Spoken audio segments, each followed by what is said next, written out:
வணக்கம். தமிழ்நாடு 360 செய்திகள். கடலூரில் மாவட்ட அளவில் நடைபெற்ற குத்துச்சண்டை போட்டியில் அரசு பள்ளி மாணவிகள் தங்கப்பதக்கம் என்ற சாதனை.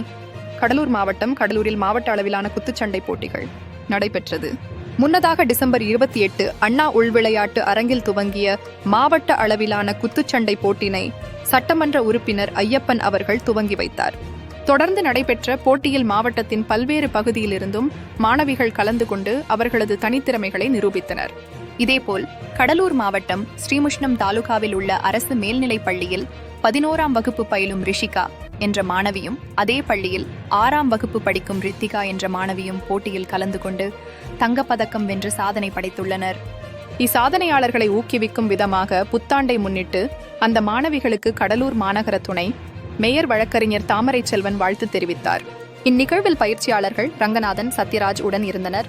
மாவட்ட அளவில் வெற்றி பெற்ற மாணவிகள் ஜனவரி 3ஆம் தேதி வேலூரில் நடைபெறுகின்ற மாநில அளவிலான போட்டிகளில் கலந்து கொள்கின்றனர் என்பது குறிப்பிடத்தக்கது.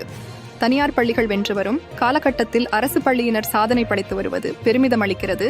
தமிழ்நாடு 360 செய்திக்காக கடலூரிலிருந்து செய்தியாளர் CK ராஜன்.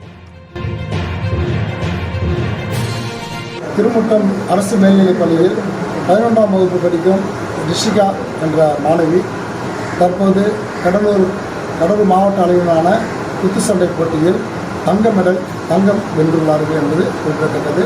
அதேபோன்று 6ஆம் வகுப்பு படிக்கும் சப்ஜூனியர் மாணவி ரித்திகா அவர்கள் சப்ஜூனியர் பிரிவில் கோல்டு மெடல் பெற்றுள்ளார்கள்.